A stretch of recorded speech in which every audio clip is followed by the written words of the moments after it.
Hello everybody and welcome to Wednesday Night Warrior, a weekly video series on Magic the Gathering.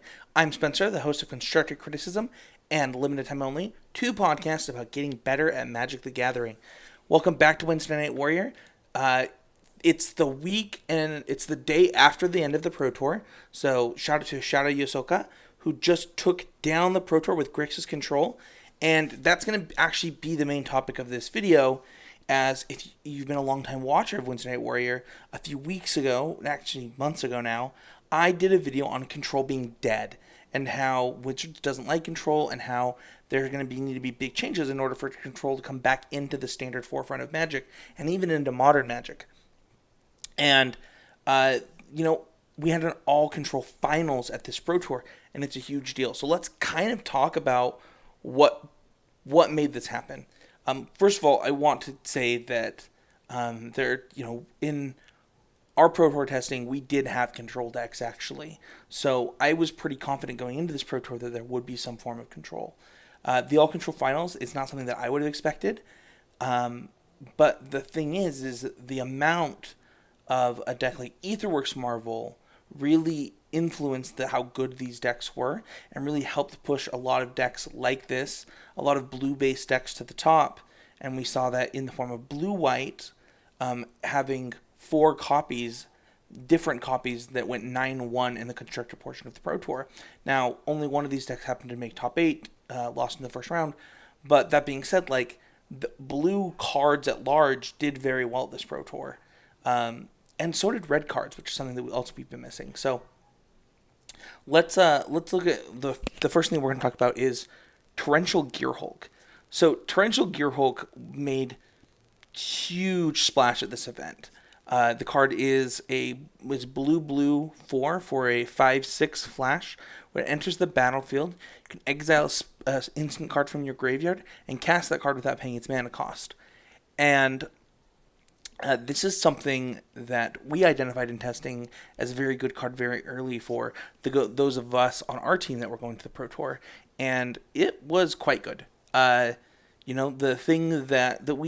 reason that we didn't end up playing Control the Pro Tour is we couldn't figure out exactly where this stuff belonged, like what belonged with Torrential Gearhulk. You had people like me who were very high on Glimmer of Genius and Harness Lightning, and in the same deck with Torrential Gearhulk. And then you had Casey, who was very high on Void Shatter, but then playing, different sorceries. And I liked To the Slaughter, and he didn't. And we both liked Unlicensed Disintegration with it. But we never came together to form a cohesive deck that looked something like Shadow's deck. With that being said, though, Torrential Gearhulk was still quite good in our testing, and it's something that I think has really pushed things over the top. We talked about this week on Constructive Criticism on the podcast, just how good the card is, and how it being a finisher that also is interactive is something that Control decks really needed, and something that it can really do a lot of work in blocking while it kills another guy and stabilizing your board all by itself. Or producing huge amounts of card advantage by killing a guy, flashing back a Glimmer Genius, whatever it is doing. The card Torrential Gearhulk really put things over the top and allowed Control and blue decks specifically to make a huge impact. Even some of the decks that were just blue-white had Torrential Gearhulk in them. So the next thing that we should talk about is red-blue itself.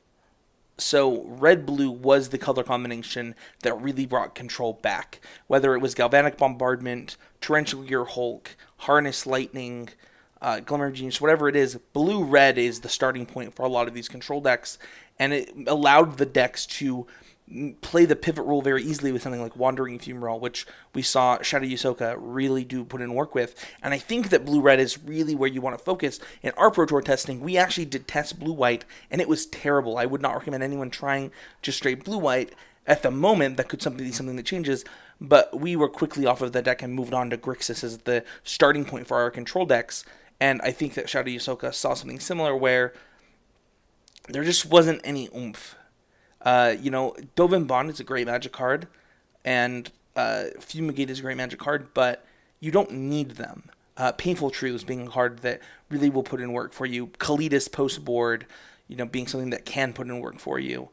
Being able to play, if you want to, you can play more Planeswalker heavy version with Lilianas and things like that to combat different things and to get yourself, Delirium easier for maybe things like To the Slaughter. So there's a lot of different things that you can do in Grixis that might be a little bit more favored. That being said, Jessica Control could still be a deck of the future, but I don't see something like Blue-White being the starting point, as I think that Blue-Red is really where things took off, as we saw Blue-Red Spell Control, Grixis Control, and Jessica Control all make the top 8, and I would expect that to continue. That being said, there is that Blue-White mid-range deck out there that's, that Avacyn deck with Spell Quellers and stuff that did very well at the Pro Tour, so that could be the starting point rather than a control shell for Blue-White being this mid-range deck that utilizes blue cards. The next thing I want to talk about is Glimmer of Genius. This card was a very, very good in Pro Tour testing. The card, draw 2, scry 2 at instant speed for 4 mana is very much worth it by itself. And the fact that it gives you 2 energy, we saw both a lot of players utilizing that energy to fix their mana with Ether Hubs in these 3-color decks. And it was a huge, big game for them to be able to do that. And it's something that you need to realize is energy is this resource that you need to harness and decide what to do with, whether it's with Harness Lightning or with something like Ether Hub. And Glimmer of Genius is a great energy source that also produces card advantage for you. And it's something that you might play by itself already. So definitely look out for Glimmer of Genius, as it also might be a great way to win the control mirrors. So what does control look like going forward? I think what we're going to see is both of these shells are you're going to find out which is better than the control mirror and then which is better than the metagame between these Grixis and these Jeskai decks. And the other thing that you're going to need to think about is which one of these decks is going to be better against some of the best decks. Which one of them is going to be better against Temur Aetherworks? Which one of them is going to be better against Green-Black Delirium? Which one of them is going to be better against Black-White? Not Black-White, Blue-White Angels, or, whatever you want to call the deck. Which one of them is going to be better against these Red-White Vehicles decks? Because those are going to be the starting points. You have these aggressive decks, whether it's Red-White Vehicles or Mardu or 4-color, these aggressive artifact decks. You have these mid-range decks in the form of Blue-White and Blackwing Delirium, and then maybe even some Grixis and Temur emerge in there. And then you have this combo deck in Temur Aetherworks that is this real combo deck that people need to care about. Whether or not it's going to win a bunch of tournaments, it's yet to be seen, but it's definitely something that a lot of people saw the power in, and it's a real combo deck in the format, which is also something we've been missing along with Control, and it's something else that helped bring Control to the forefront. So which one of these decks has a better shot at beating those? When you go look at White, you have things like Artifact Removal for Temur Aetherworks and some of these artifact decks. That being said, Kalidas is one of the better ways to beat the mid-range decks and control the games, as well as the fact that counterspells are actually better against the combo deck than the artifact removal, as it can activate when they come into play. So there's a lot of things to be thinking about here. So let's say that you're not about to play the control deck. How are you supposed to go into a tournament thinking about the control decks and how you're going to fight them?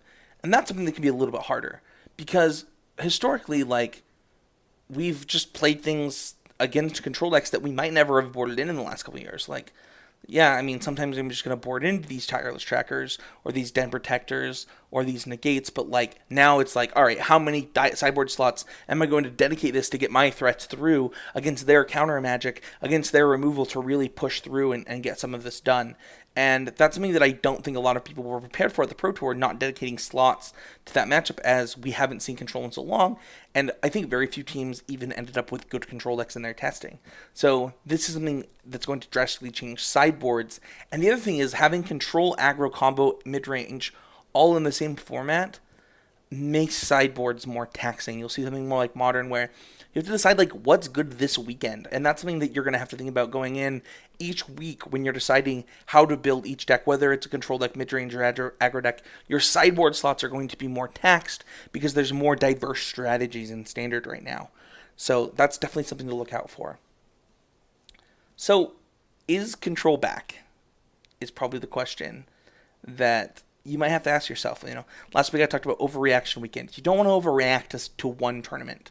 There's too much going on in the game of Magic to just say, all right, one tournament's over, control is back, look at that finals, it's the end of the story. That's not always true. These decks could have just been preying on the fact that so many Temur Aetherworks decks showed up to the Pro Tour. The same thing could be true of the Blue-White decks. But going into next week, you should be prepared for those just like you should have been prepared for red-white vehicles.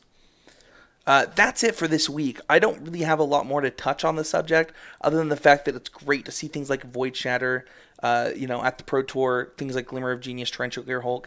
One thing I will say is that one thing that our team noticed is that people who played Ceremonious Rejection at the Pro Tour got vastly rewarded for it.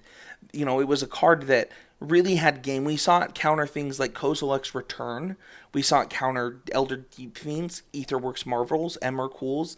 The card really put in a lot of work, so it really rewarded blue players for playing that 1-mana interactive spell. And that's something that I would also look out for going forward. So thank you everybody so much for watching. Don't forget to check out Pure MTGO, all the other articles and videos on the website, as well as MTGO Traders. You can also become a patron of Constructive Criticism and this YouTube series by going to patreon.com/ccmtg. Starting at $1, anything that you see fit makes it so we can make more awesome content. Check out the podcast at constructivecriticism.com, mtgcast.com. 2 podcasts about getting better at Magic, limited time only on constructive criticism. You can follow me on Twitter at Spencer13H. You can follow the podcast and everything related to it at CCMTG. And if you're interested in talking to other members of the Magic community about getting better at Magic and learning from experiences like the Pro Tour and different PPTQs and whatever they're doing, you can join our Facebook group. You just look for the Constructive Criticism Facebook group, ask for an ad, and I would be happy to add you to it. And you too could be a part of that amazing community. So thank you everybody for watching, and we'll see you all next week.